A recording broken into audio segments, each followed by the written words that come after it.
Welcome back to our podcast. I'm the gentleman, accompanied by the disturbed Southern Belle. Hello. And in this episode, we will be starting a new series where we talk about the most notorious outlaws from around the old world. Around all the world. Right. So, the history of these men and women is very vast. Right. So, we'll be trying to cover as many highlights as possible of their careers. So, we'll be doing this in a more condensed format just to make the episode shorter and easier to digest, pay attention to. Yeah. So, starting off with Pancho Villa. As for his early life, there were conflicting reports that were given by Villa in regards to his life. Mm-hmm. So we'll try to cover the facts that were believed to be true. He was born on June 5th in 1878 and was named Jose Doroteo Oranga Arambula. I pronounced that wrong. Well, that's okay. I absolutely butchered that. That's actually very common. A lot of them, they have like several names, so that's actually very common with the Mexican people. So. What's worse about this, I actually looked it up, the pronunciation of it. Oh, that's okay. I mean, as long as we got, he doesn't even go by it for any extended period of time, so it's not a big deal anyway. But no, still, it does just irk me that I can't pronounce someone's name. Anyways. He was said to have received a very basic education from the local church-run school, and was said to have basic proficiency in literacy, which means he could read and write a bit, and likely was taught some very basic math. Right, like addition and stuff, right? Yeah. So he's said to have grown up at Rancho de la Coyotada. Again, I know I butchered that one. That sounds probably about correct. It was one of the largest haciendas in the state of Durango. His supposed father, Augustin, was a sharecropper along with his mother, Michaela. Mm-hmm. Villa claimed that he was the son of the bandit Augustin Villa, but these claims were never actually substantiated, and the true identity of his father is rather unknown. Makes you wonder, then. Yeah. He was the oldest of 5 children. He quit school after the death of his father and went on to work on several jobs, including sharecropping, butchery, bricklayer, and foreman at a U.S. railway company. A jack of all trades, wasn't he? Yeah. So, according to Villa, he moved to Chihuahua at the age of 16, but soon returned back home to Durango.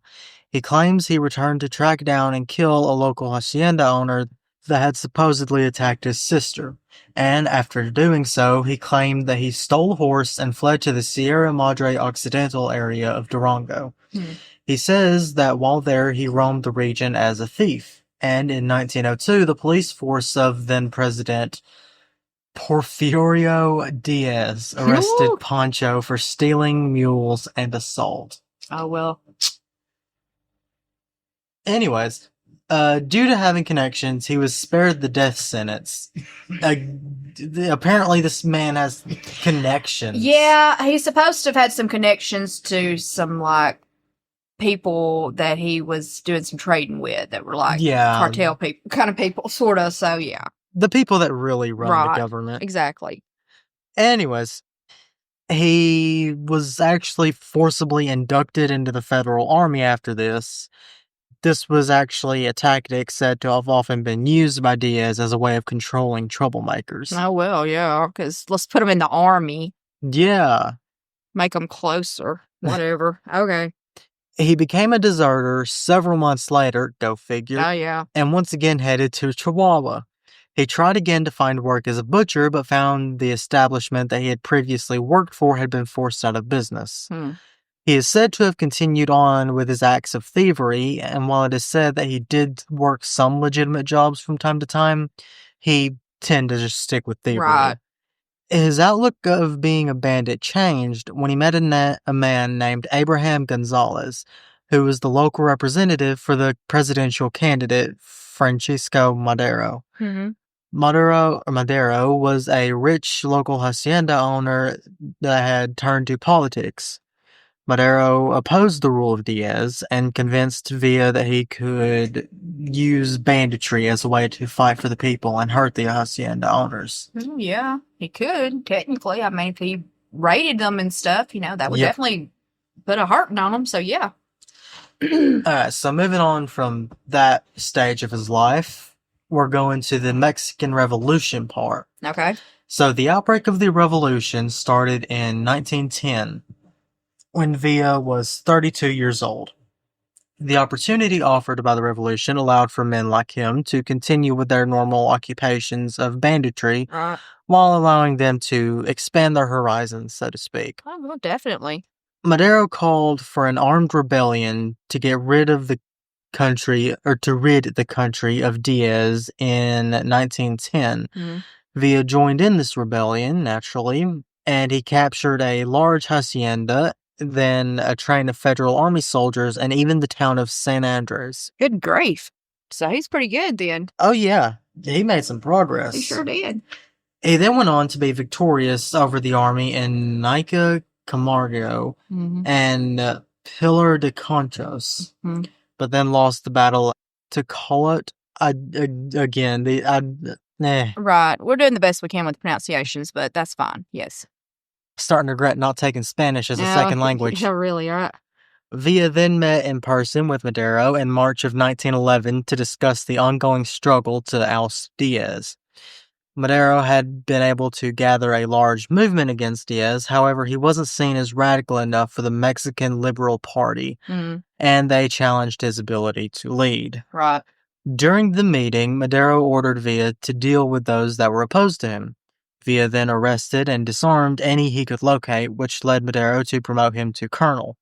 Most of the fighting that was happening to the north of Mexico near the border with the U.S., Madero became fearful that the U.S. would intervene and cause further issues. Right, because it was pretty much like the Alamo area and stuff. Right.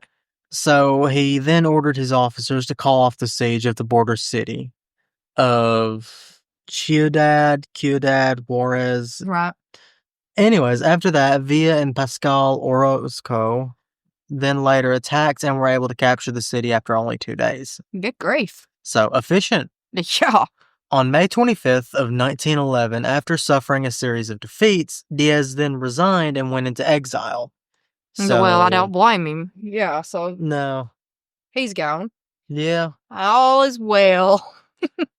So, as for the events between 1911 and 1913, after Madero became president, he demobilized his rebel forces, including Villa. He then called for these men of action to now return to normal civilian life. Okay. Which just... seems sort of dumb, but okay. That, and as you can imagine, that's not going to go very well. No, of course not. Especially considering a lot of these men were bandits. Exactly. Pretty much all of them were, right. His rebel forces were. Yeah. So anyways, Villa and Orozco demanded that Madero distribute the hacienda land that was seized during the battling to the revolutionary soldiers. However, Madero refused, because of course he did. Oh, yeah. He stated that instead the government would buy the properties from their owners and then distribute the land at a later date. Oh, sure. A later date. According to Villa, he told Madero while at a banquet to celebrate the victory of Ciudad Juarez, "You, sir, have destroyed the revolution. It's simple. This bunch of dandies have made a fool of you, and this will eventually cost us our neck, yours included." So, yeah. So, yeah, I guess we weren't a fan. No, I don't imagine so. To be fair, I can't exactly blame him. No, he doesn't sound like a particularly great person, but anyway. Anyways, this seemed to be the case for Madero, as he was then later killed during a period in 1913 known as the 10 Tragic Days, which was a several-day coup that took place to overthrow Madero. Right. Madero was a terrible politician during his reign, and he dismissed all his revolutionary supporters after being elected and chose to instead keep the already existing power structure. Which makes no sense, because they weren't loyal to him at all. They were loyal to Diaz, so why would you keep them around you and get rid of the people who are loyal to you? It's just stupid. But okay. Yeah. Okay. Anyways, Villa opposed to decisions made by Madero, such as appointing a well-known supporter of Diaz as his Minister of War. Oh, God. This man is an idiot. Yes. So, yeah, I can see why he got killed and overthrown. Oh, my gosh. Due to Madero's refusal to enact land reform and his feelings as if he were not adequately rewarded for his role in bringing Madero for power, gee, I wonder why he would feel that way. I don't know. At the request of Chihuahua Governor Abraham Gonzalez, Villa agreed to return to military service to fight against Orozco's rebellion, even though Orozco had appealed to him to join in the rebellion. Right. Villa then took 400 cavalrymen and captured Parral before joining forces with the Federal Army led by General Victoriano Huerta. This is all going swimmingly. It sure is. I'm telling you, this is a well thought out plan by a super intelligent military force. Okay, so at first, Huerta was welcoming of Villa, naming him an honorary brigadier in the army. Mm-hmm. However, Villa was not easily flattered or controlled. Obviously. This led Huerta to try to rid himself of Villa. He accused him of stealing a horse and called him a bandit, which not entirely a lie. He is a bandit, but nah. Anyways, this led Villa to hit Huerta, who then went on to order his execution for insubordination and theft. Well, of course. He made an appeal to Emilio Madero and Raul Madero, brothers of President Madero, and also generals in the army. They then intervened and delayed the execution until the president could be reached via telegraph. This led to a presidential order that Villa be imprisoned instead of executed. Well, why not? He was first sent to Belém prison in Mexico City, and while there he received tutoring in reading and writing. He was then transferred to Santiago Tlatelolco prison in June 7th, 1912. There he received further lessons in civics and history. He escaped from prison on December 25th, 1912. Christmas Day. Yeah. Where he then crossed into the U.S. on January 2nd, 1903. A while later, he arrived in El Paso, Texas. He then attempted to get a message to Madero via Abraham Gonzalez about the upcoming coup. However, it was to no avail, and Madero was killed in February of 1913. Right. This led to Huerta becoming president. Oh, great. Sounds like good times to be had. Yep. So, Huerta quickly got to work consolidating his power. He had Villa's mentor and Madero's ally, Abraham Gonzalez, killed in March of 1913. This led to Villa joining forces, so to speak, with the governor of Coahuila, Venustiano Carranza, who had been originally appointed by Madero, and who also refused to accept Huerta's authority. Okay. Seeing Carranza as the lesser of two evils presented to him, this was pretty much his only choice. Well, yeah, I guess so. So he joins up with him. He sounds like he's going to be a winner too. Why not? So Carranza gained the support of other politicians and generals, which led to a group known as the Constitutionalist Army of Mexico. They claimed that Huerta had not legally obtained power using the lawful avenues that had been outlined in Mexico's Constitution of 1857. I guess he kind of didn't really. I mean, no. Doesn't really sound like he just sort of made himself president, didn't he? I mean, it sort sounds of. like it. But okay. Anyways, the period of 1913 to 1914 was the time in which Villa had the most military and political success and international fame. Much of the period, he spent his time trying to access funding from the wealthy haciendas. He also raised money using methods such as forced assessments, which is essentially money that is raised and then paid to bandits or raiders as protection from being attacked or ravaged. Right. The Vikings used to do that. Yeah. They would let them pay, like, a ransom, I guess. I don't know what to call it. But anyway, yeah. So, yeah, that... It's just a fee you pay for protection against future not necessarily, incidences. No, yeah, you're protecting against them, though. They're not there you're basically just paying them to not attack you. Basically, right. But go ahead. Anyways, so he also raised money by, of all things, train robberies. Probably one of the most iconic things in the Old West for bandits. For real, right?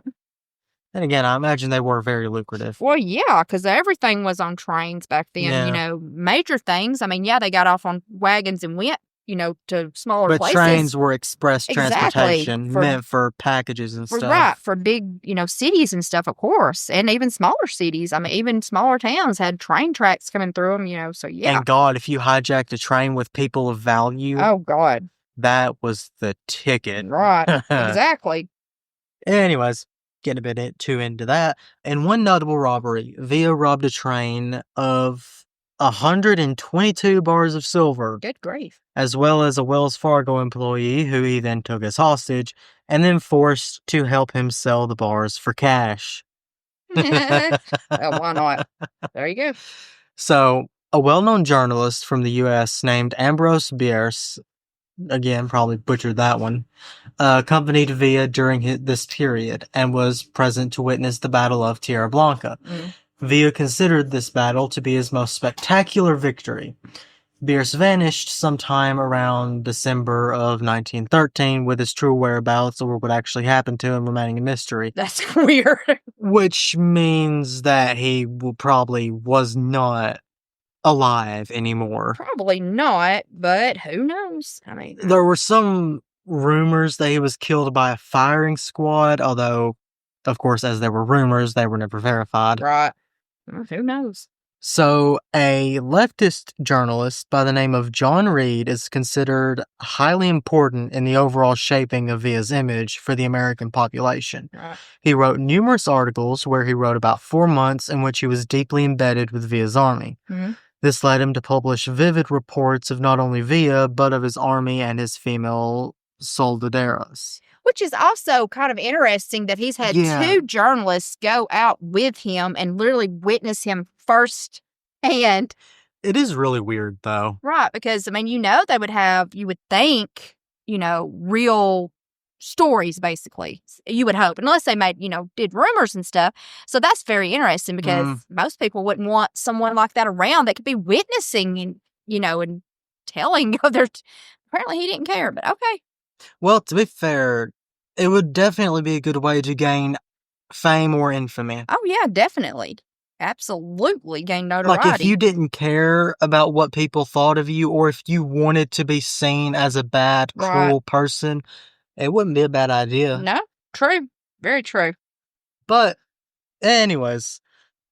So, Reed's tells tales of Villa confiscating cattle, corn, and bullion, and then giving it to the poor. President Woodrow Wilson, who knew some of Villa's reputation, is reported to have said he is a sort of Robin Hood, had an eventful life robbing the rich in order to give to the poor, and at some point kept a butcher's shop for the purpose of distributing to the poor the proceeds of his innumerable cattle raids. Well, then he sounds like a good guy if he's actually doing that. Yeah, and I have heard, before doing research for this, I have heard stuff like that about him. So that's that he was a type of Robin Hood character. Right, so that's pretty cool. But you gotta take that with a grain of salt. Oh, yeah, I know. I mean, I know there's going to be a lot more to it, but if he did any of that, that is good that he did good with it, is all I'm saying. Because a lot of them don't do any good with it. Oh, no. A lot of people just... They rob for the sake of robbing, and that's it. Yeah. Right. All they care about is themselves. Exactly. Or their immediate family or group or whatever. Right, exactly. Which isn't necessarily a bad thing when it's for family, but... Yeah, exactly. It can be... what it is, basically. Yeah. Anyways, in 1913, Villa was elected as provisional governor of the state of Chihuahua, which it comes up again. Yeah, he loves Chihuahua. He really does. Anyway, this went against the wishes of Carranza. As governor, he recruited more experienced generals to his military staff, which led him to achieve more success and fame than he had before. Okay. He also raised more money that would allow for a drive to the south to fight against Huerta's army. He even printed his own money and decreed that it be accepted at the same value as Mexican pesos. That takes some balls, don't it? That takes some balls. Taking your own money and then saying, hey, this is as good as your money and you're going to take it. I love it. I love it. It is amazing. Anyways, he also forced the wealthy to fund loans to pay for his supplies that they needed. Right. So, yeah, he got some balls. He does, I'm telling you. He took gold from several banks, and in one instance, at the Banco Minero, he held a member of the bank's owning family. who was the Terrazas clan, hostage until the family gave the location of the bank's hidden gold reserves. Good God, he wasn't playing around, was he? He is taking this deadly serious. Goodness. He appropriated the land that was owned as haciendas and redistributed the money that they generated to fund his military efforts, and also as pensions for his citizens that lost their family members during the revolution.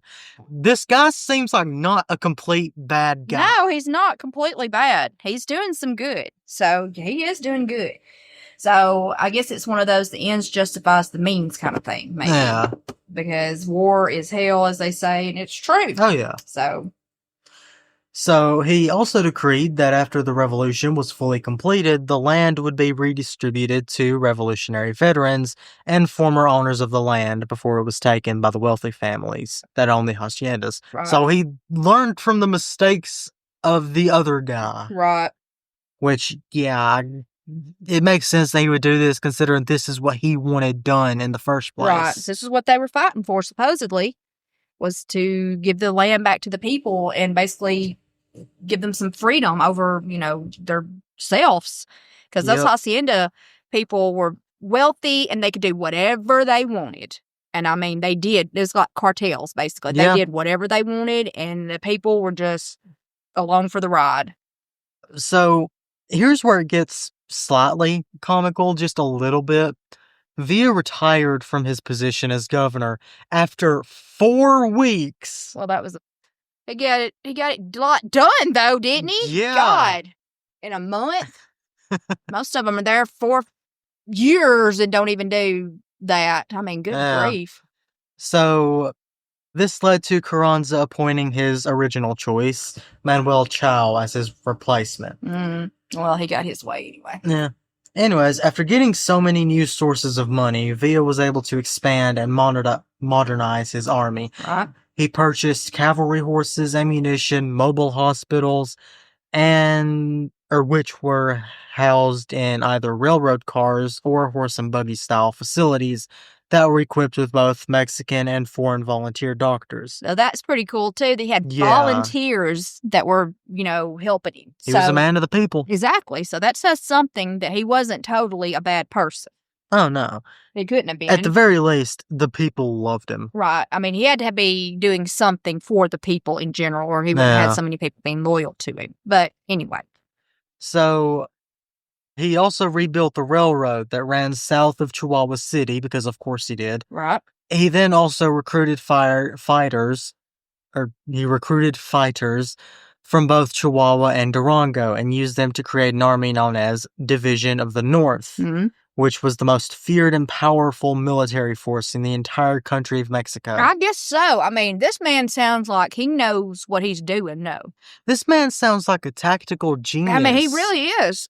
I mean, the stuff that he's accomplishing in such a small time, a couple of days fighting, he's taking over entire cities and stuff. Now, I mean, I know we don't know exactly who he's fighting against, but still, they had to have some defenses. You know what I'm saying? They weren't just like, they just let him walk in and take it. I mean, you know what I'm saying? So, yeah, he's got to be smart. So, with this newly built railroad, he and his artillery traveled south, where they were able to conquer the federal army after a series of battles that took place at Gomez Palacio. And I ain't saying nothing slot either. No. I mean, they took over the federal army. Okay. Anyways, this eventually led him to the very heart of Huerta's regime in Zacatecas. Zacatecas or something like that, yeah. After Villa's capture of Torreon, Carranza ordered him to head back and attack Saltillo. He told Villa that if he did not do as ordered, he would cut off his coal supply, which would immobilize his supply trains. This move was seen as an attempt by Carranza to divert Villa from directly assaulting Mexico City, which would then allow his own troops that were heading in from the west to take the capital first. Oh, yeah, so he'd get the victory, so to speak. Yeah. It's a power play, so to speak. This was extremely disruptive and expensive event for Villa, as his enlisted men were not volunteers and were paid by the then huge sum of 1 peso per day. Which back then would have probably been a fair amount, I mean. Yeah. So. This meant that every day of the delay cost the army thousands of pesos. I guess so. Every one of them was getting 1 peso, because how many men did he have? Thousands and thousands.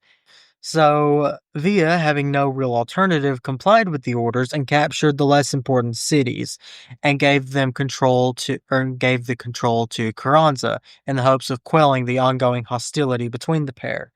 So Carranza, however, refused to reach a compromise and ordered 5,000 of Villa's army to Zacatecas to assist in the battle.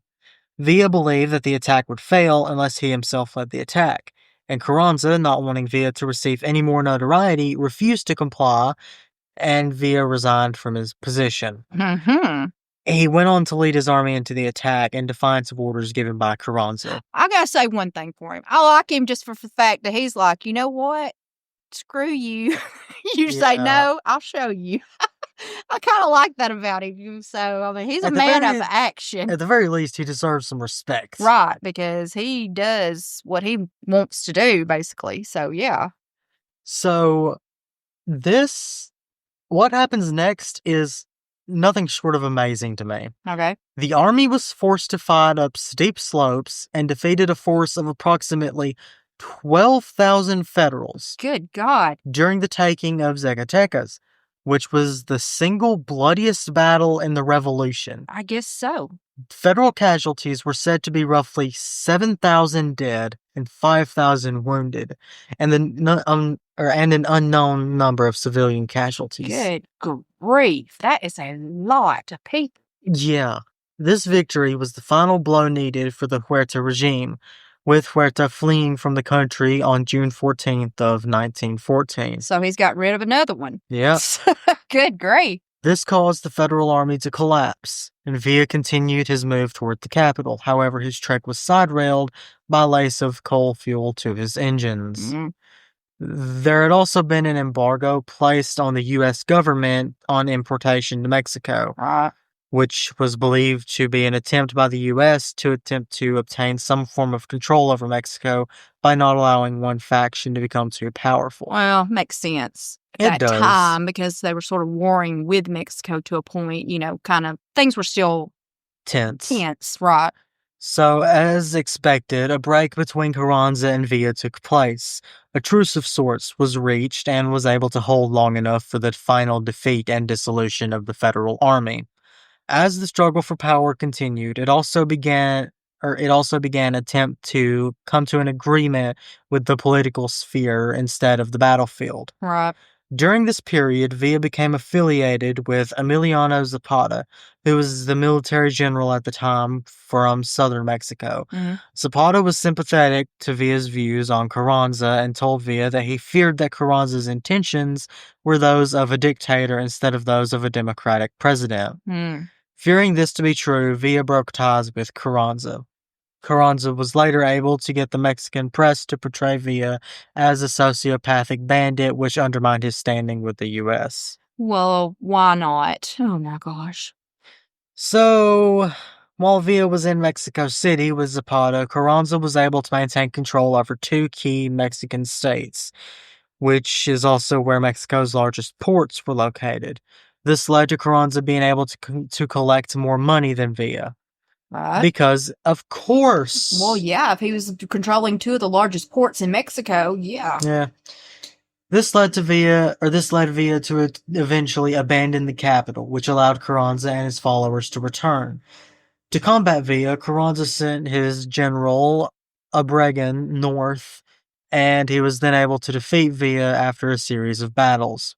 After losing the Battle of Agua Prieta, a number of Villa's men were killed, leaving approximately 1,500 from his once huge army.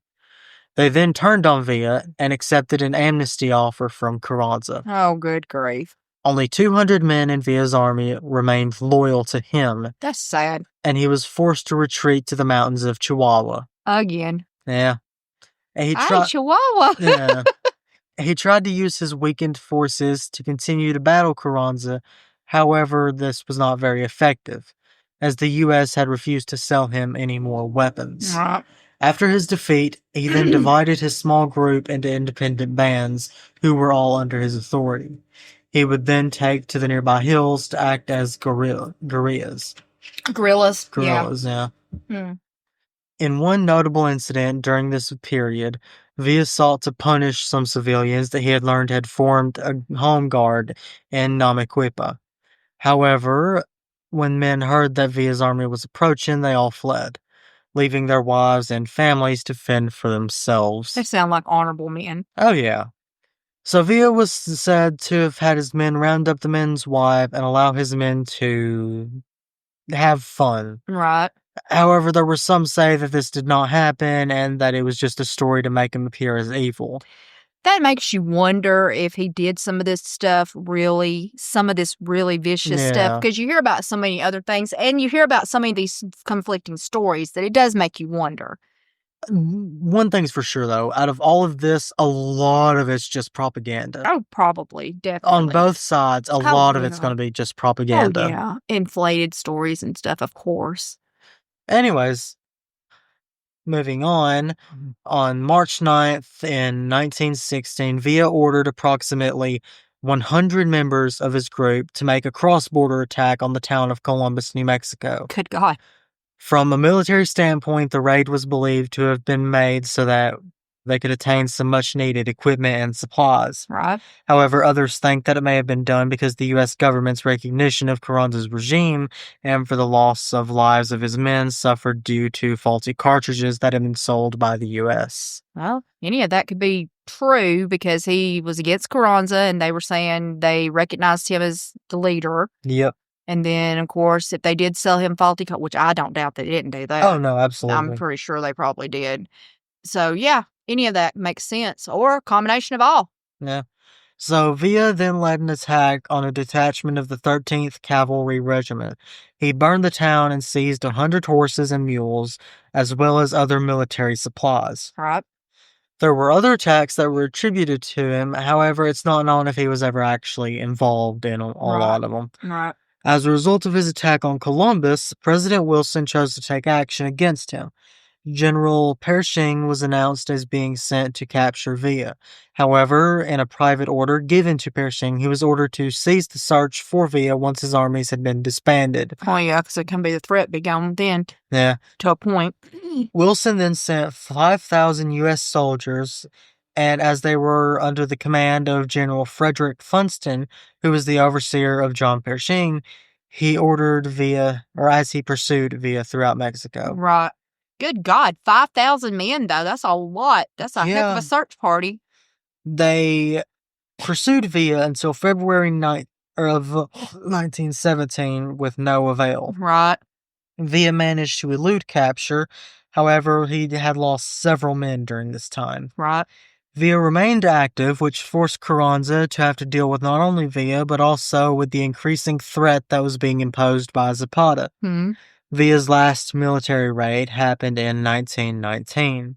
He suffered several hard losses during this time and alluded to the fact that he would stop his hostilities if Carranza would make it worth his while. On May 21st of 1920, Villa received a break of sorts when Carranza, along with his top advisor and supporters, were assassinated.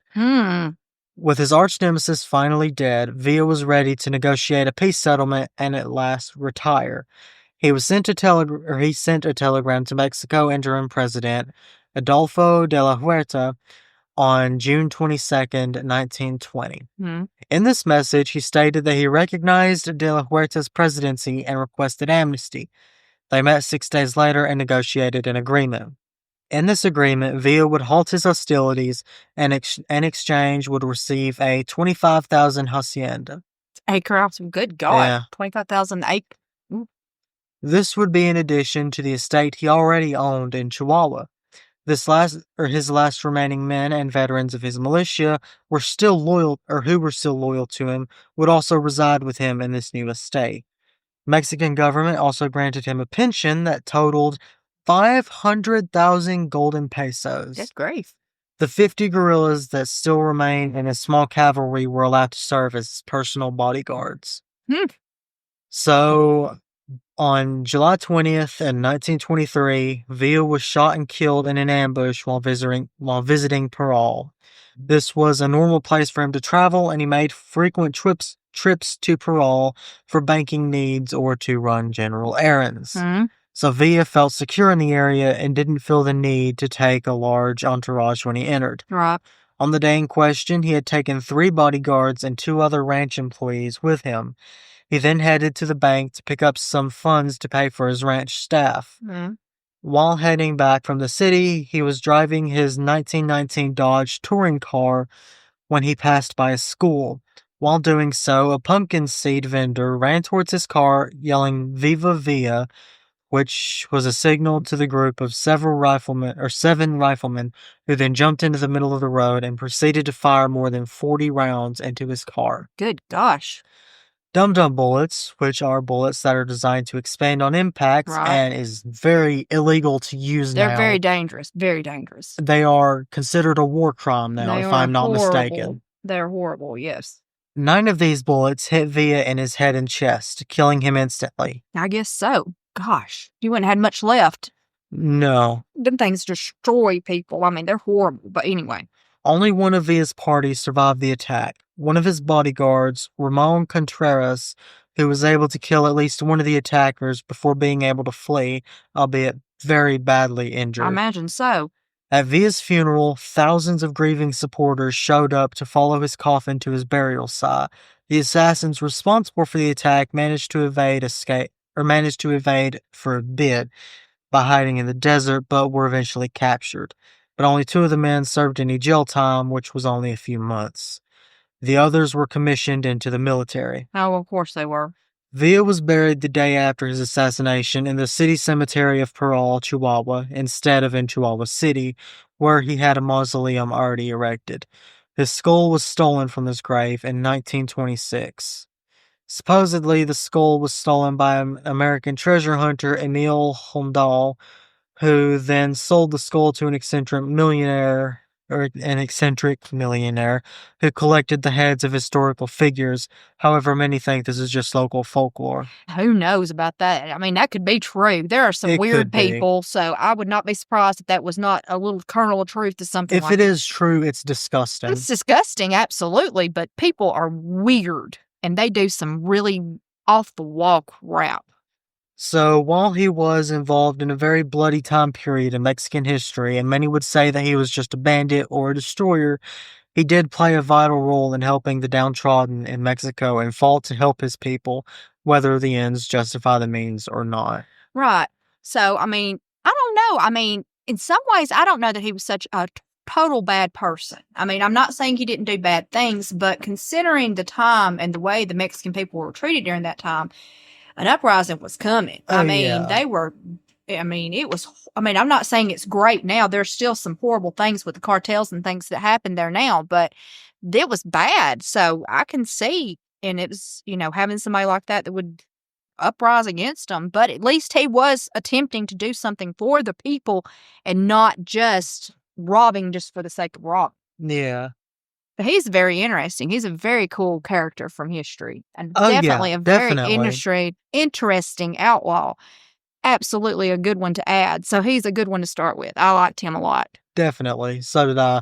I've heard a lot of things about him, both in school studying world history and just in media in general. Right. He's very popular, and for good reason. I mean, he accomplished a lot Oh, yeah. in a short amount of time, really, considering, I mean, just some of the things he did just really while he was just like in a few years, you know, a lot of the stuff he was doing was happening there. That's crazy. Yeah. It's amazing. He's definitely a very interesting individual. Absolutely. So that's where this story ends and this episode ends because holy crap, this is going on 40 minutes. He was a long one, but yeah, it was worth it. Though. Oh yeah, it's but a good some story. some of them, yeah, we want to be somewhat historically accurate to give a more, you know, detailed impression of the person. But you know, we don't want to go crazy with every single little aspect of their life because we could probably do 10 episodes on him if we wanted to. Oh, yeah. If we talked about every single battle, every single thing. But anyway, he's very interesting. We hope you enjoyed this new series. We're going to continue on with it. We're going to be talking about some more outlaws in our next episode. And don't forget to check out our next YouTube exclusive, which we will be talking about the most notorious serial killer throughout history. Yep, we're going to be starting on that as our new series. We've already got some episodes up. You can check those out where we talked about some of the figures of speech with dark meanings and different things like that. So don't forget to like, follow, and subscribe. And don't forget to stay disturbed.